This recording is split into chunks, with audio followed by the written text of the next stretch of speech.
Hello, everyone. Let's get started with today's session.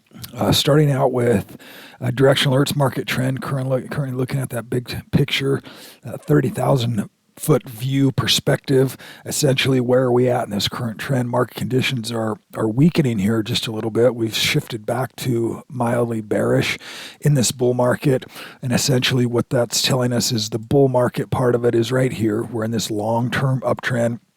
Our momentum is also in this long-term uptrend, but we're starting to weaken right here just a little bit towards the upper end of that range. So number one, the location of the current trend, we're at the upper end of this range. Okay, stocks don't go straight up forever. They don't go straight down forever, but when they do get in these upper ranges, you're going to start getting a little bit of a tug of war with buyers and sellers, right? There's going to be areas where there's additional supply being created because there are institutions in the marketplace that are selling right here. So as new buyers are coming in and institutions are starting to sell out or rebalance, you're going to get some market activity like we're starting to feel right here. We're not starting, but continuing to see this overall weakening in trend. We're starting to see really all three of these indicators, which are sentiment, breadth, and momentum, starting to continue to drift this direction right here. We talked about sometimes when we get one of these last blow-off tops, get momentum that spikes up. This could have been it right here. That leads things back down again. We could see another spike back to the upside, but we're seeing breadth really starting to weaken. We're seeing momentum weaken. We're seeing sentiment also starting to weaken. And we've got some other internals here to discuss as well. So we're seeing momentum shifting back into that range bound. We're seeing breadth also shifting back this direction, and we're seeing the overall sentiment continuing to slide down slightly, elevated, but starting to work its way back down a little bit. The other indicator that corresponds to that is the buy-sell ratio. Buy-sell ratio is sitting at 0.9, which is less than 1. If we have a buy-sell ratio that's less than 1, that means we've got this red line above the green line, and bears are in control. Okay, right now we're just basically break even, flatlining here as far as breadth, but bears have a slight edge. If we take a look at S&P 500, we're seeing a pretty nasty day today as we're going to be retesting some support areas. We've talked about this 572 line that has been really sliced right through today, and now we're dealing with 565, and that is going to be this next support area that we're paying attention to.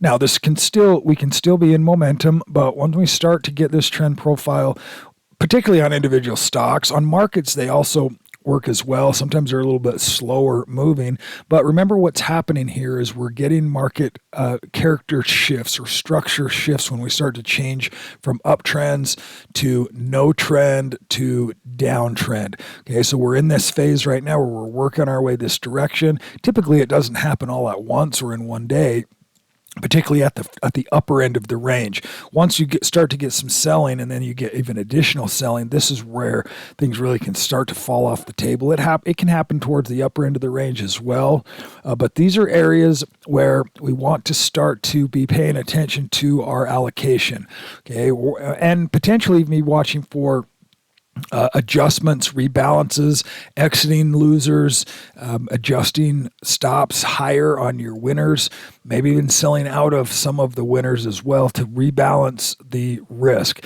The structure of the market is telling us that it's starting to turn. It's starting to shift. Okay, we know that from direction alerts. We know that from buy-sell ratio. We know the long-term trend, where we're at in that trend.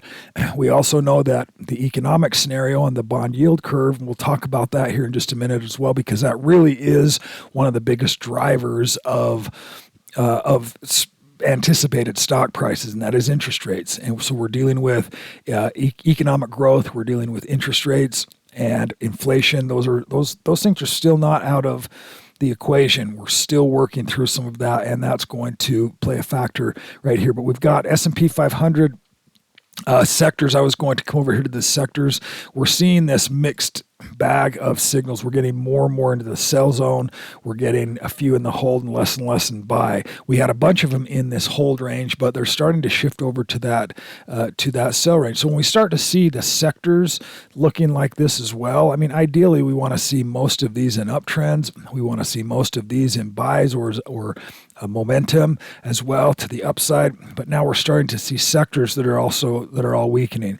So the handful of sectors that are holding up the major indices like S&P 500, as those start to weaken as well, then you get some continuation of overall selling here.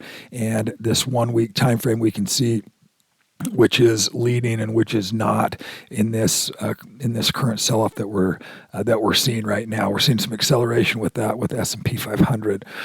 Let's talk about commodities. Those are still in play. Those are still particularly gold and silver.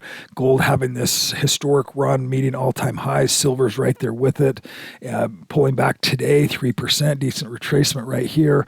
Still in this momentum zone, pulling back to some support. We could see that also.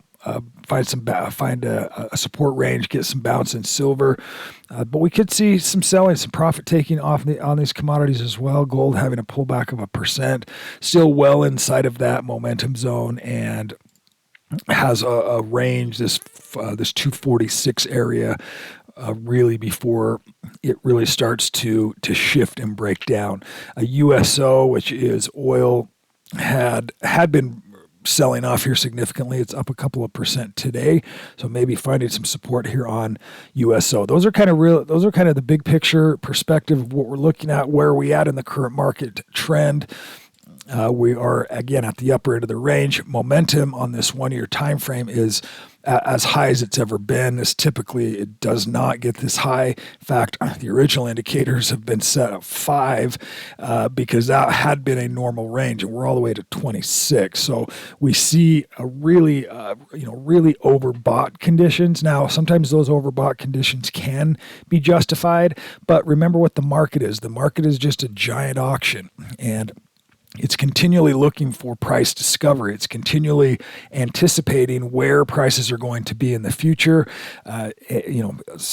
Earnings per share, most importantly, of what are companies doing? Are they making profits? It's really all the stock market cares about.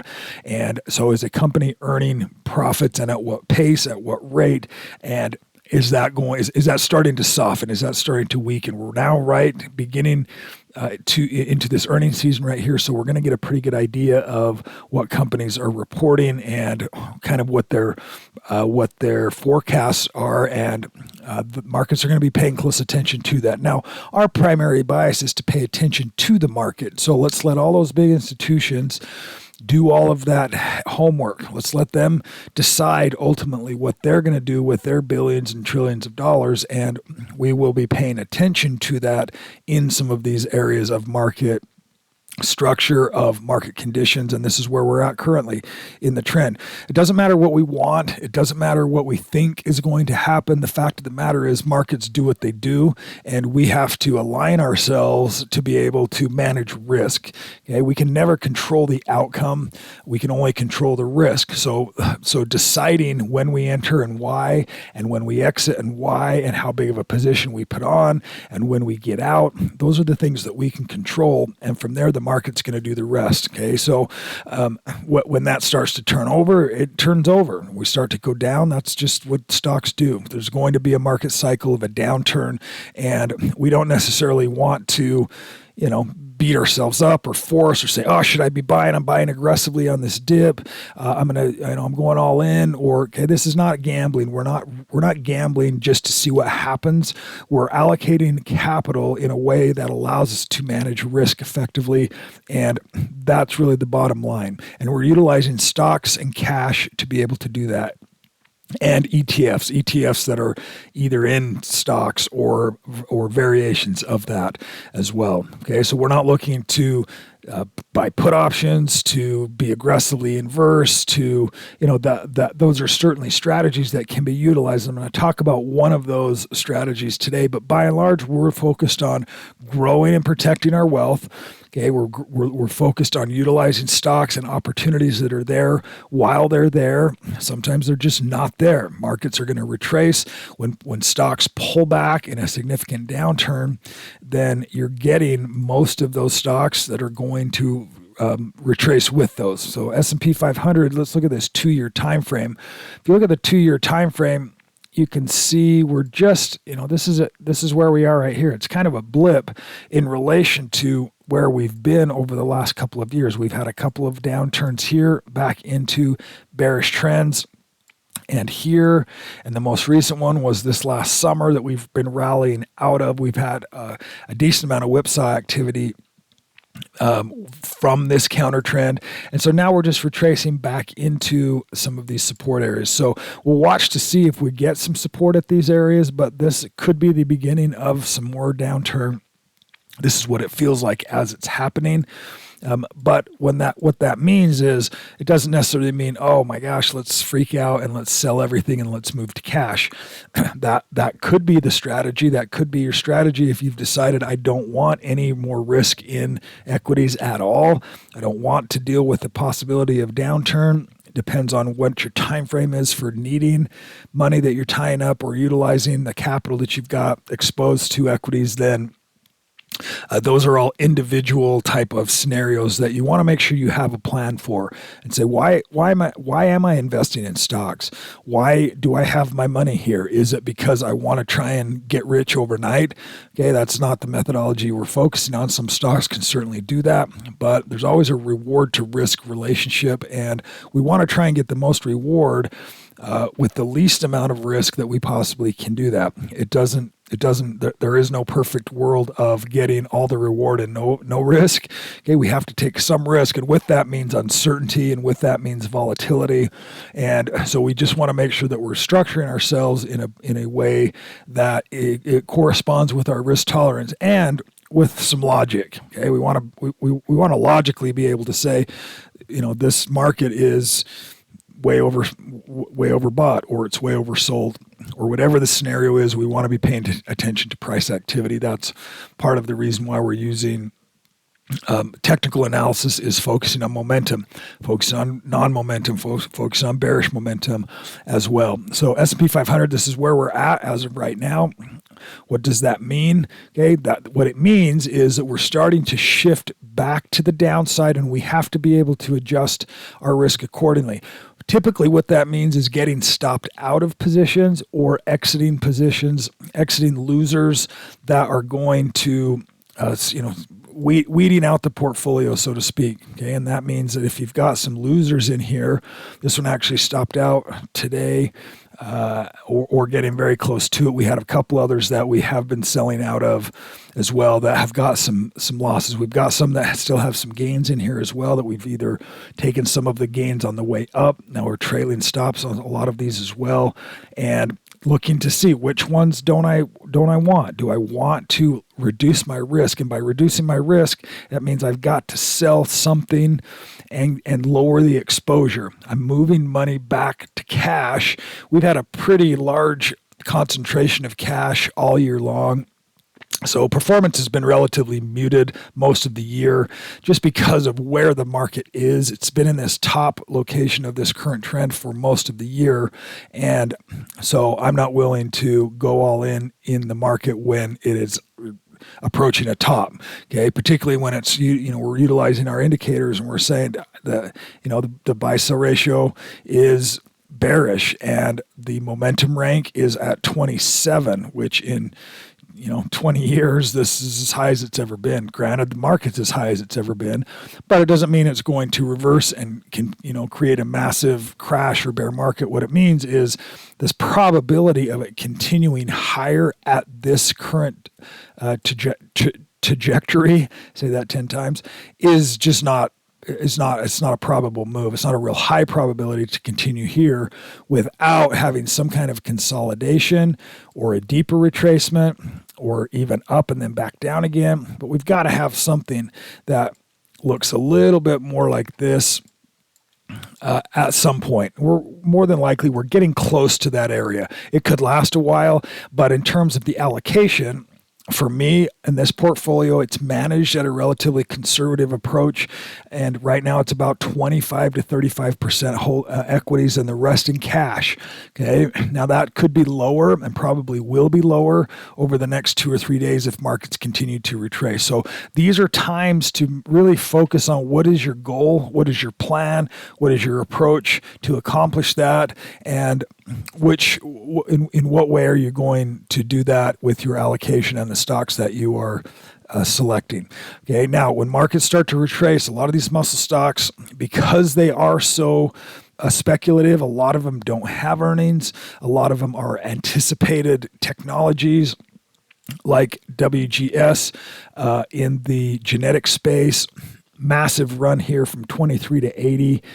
These are the kind of stocks that when they do go up and we get a market reversal, oftentimes they can come crashing back down. So these are really exciting on the way up. It's when we do start to pause and start to retrace that those can really come unglued and really start to get some downside. So when you start to see those happening towards the upside, use a little bit of caution and watch for, in terms of caution, it's position size and stop loss. Okay, those are the two things that we can control on entries.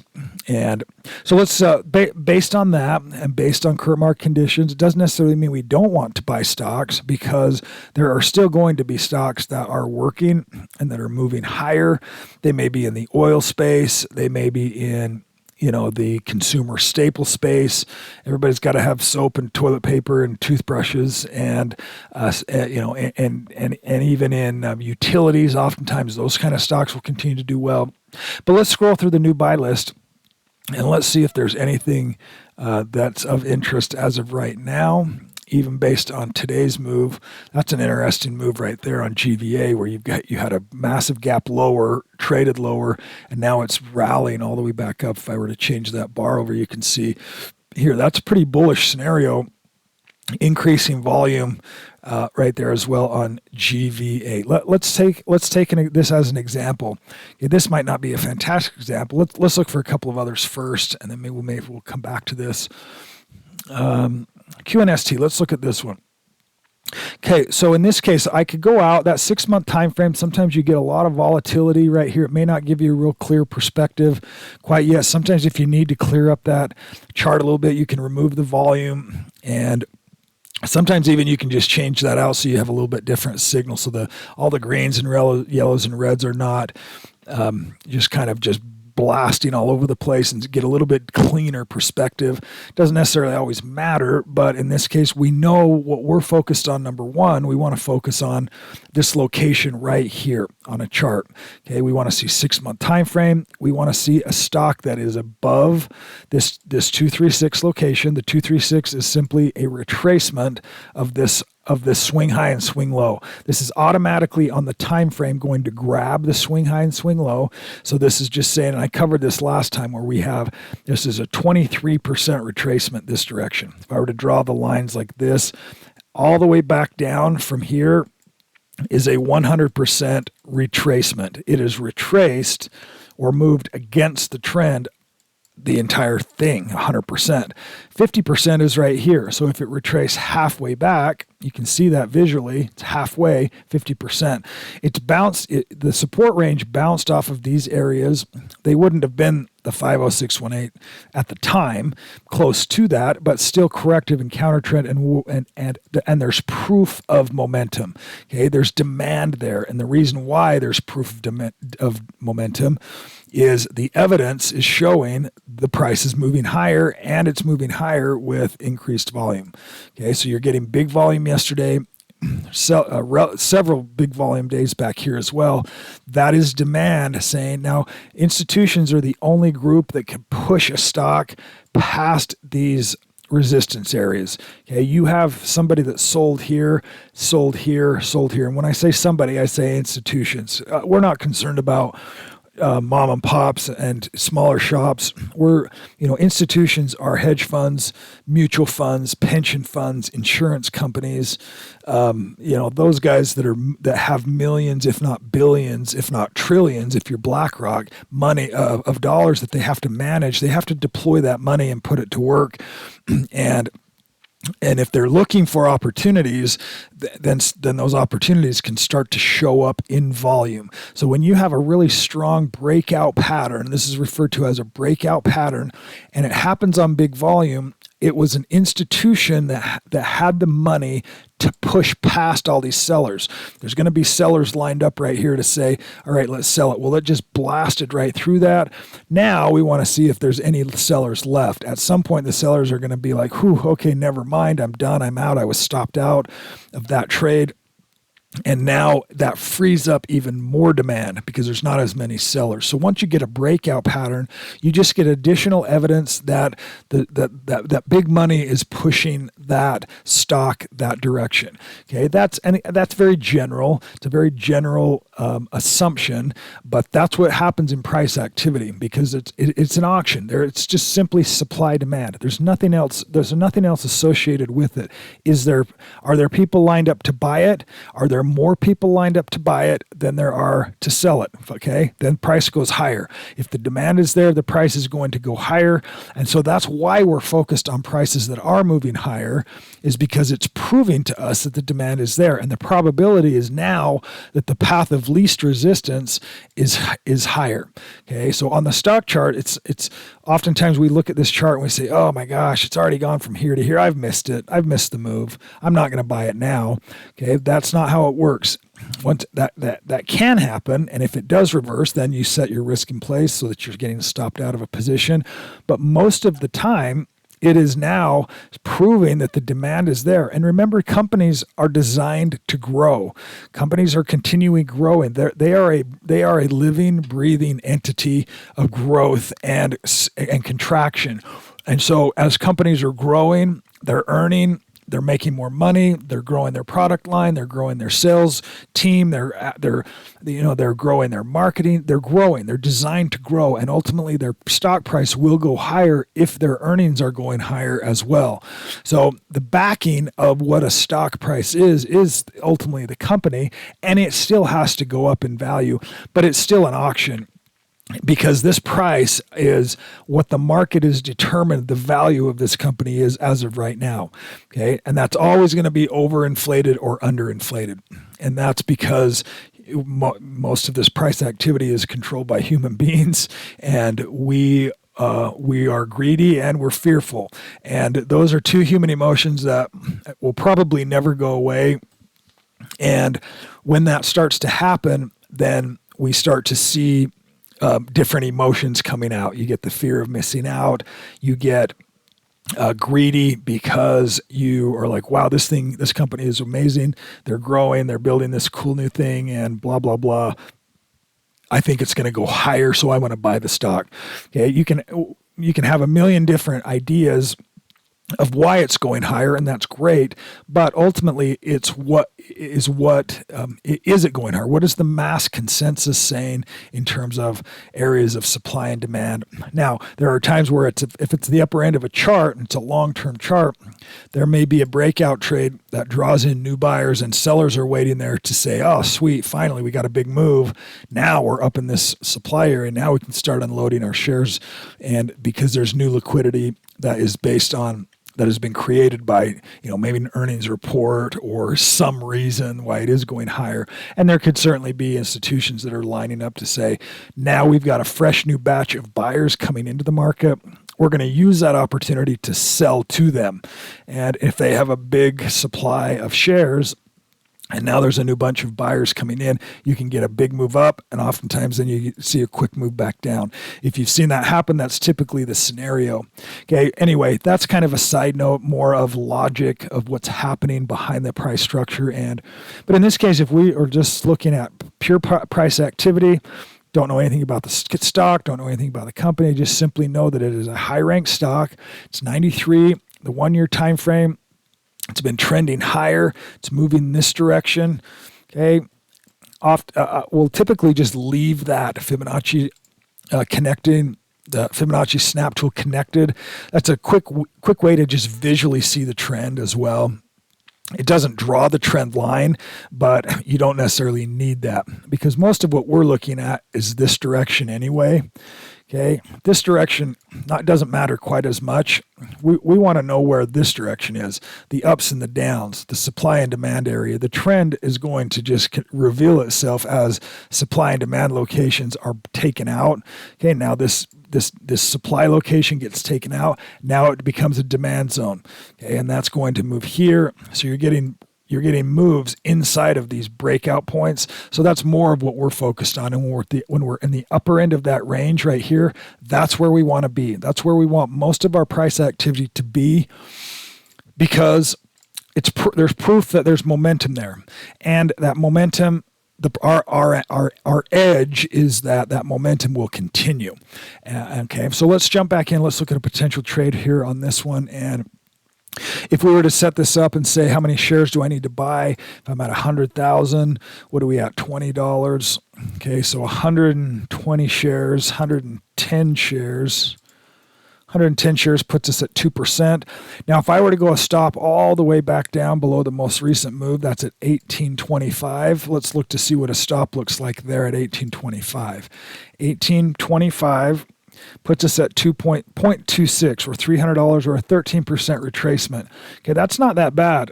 Meaning that if we were to buy it right now, we're allowing this much volatility. If the stock were to trade all the way back down to this point right here, that is our stop location. We're saying at that point, okay, that's our pain threshold. I don't want to lose anymore. I'm not going to lose anymore. That's why we use stop losses, is because it protects you from losing more. Yes, you're going to lose, but this is a part of the trading plan at this point. If you ignore your stop loss, you're now breaking the rule of your trading plan, and that becomes a real loss. You can lose more than you allocated, and that's when you run into bigger problems, is when you hold on to something and say, well, what if looks like there might be support here, and it just might hold up, and then bam, it doesn't work. And so now you've let a small loser turn into a big loser, and that is trading 101. You don't ever want that to happen. And the ways to control that, there's only two ways to control it. Number one, your position size. How many shares am I buying? Number two, it's my stop loss. Now, overnight, if let's say an earnings report or FDA report or a litigation, or there are things that can gap the stock lower and higher overnight, and so by the time it opens in the morning, we may gap well below our stop loss. That certainly happens. That's a risk that we always take, and we run into one of those every couple of months or something, it seems like, so far this year. And that's just, again, a part of the risk of trading is a gap based on uncertainty. We're always dealing with the unknown. And that's the risk that we're dealing with, is we don't know what's going to happen, but we have to take a calculated guess, and we have to manage that calculated guess on with how many shares that we're going to take. So this is not a bad trend profile, because typically we want to be somewhere between 0.2 and 0.3, at least for this amount of risk that we're willing to take. If you want more risk than that, then take more risk. Just make sure that you're planned for it so that you know what you're dealing with, because taking risk is not a bad thing. Taking risk and then ignoring the risk that you're taking, or not following the plan that you've created for your risk, is where ultimately you're going to be frustrated. You're going to not have any kind of consistency. And so making sure that you understand your own, you understand yourself. You've got to know what kind of volatility you can deal with. If you're brand new to this, you may not know that. If you've been doing this a long time, or for any length of time, you know what it feels like when you look at your brokerage account and you're like, oh my hell, this thing is tanking, and that hurts. That's painful. Okay, it shouldn't ever be that way. It shouldn't ever be painful. It's frustrating, but the ones that are like, oh my gosh, I'm down 10 grand, or I'm down, and my portfolio is 50,000. Like for whatever reason, you have a massive blow up. That should never be on the table. A massive blow up should never be on the table, and that is why we use 2%. right here, because worst case scenario, this stock drops to zero. We've lost 2,000 of our 100,000. We're down 2% if this stock drops to zero.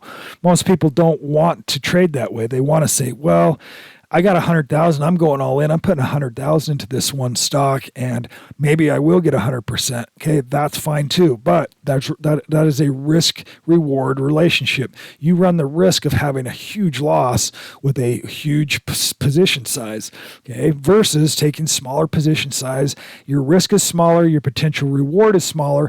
But is the reward higher than doing nothing? Is the potential reward higher than sitting in cash? Is the potential reward higher than investing in real estate? Is the potential reward higher than buying jet skis and going on vacation, right? We have choices with every dollar that we have and how we're trying to use them, number one, and grow them, number two, and then keep them, number three. We've got to be able to manage all those things. And so creating a structure and a plan is absolutely a part of this process. From there, you can tweak it. You can say instead of 2%, let's go 5%, and have a lot tighter stop loss. You can massage these plans so that they fit a little bit more closely with what you're trying to accomplish, and within the structure, within the framework of the methodology that we're utilizing here. Okay, and this is a relatively conservative way to invest in really cool, fun companies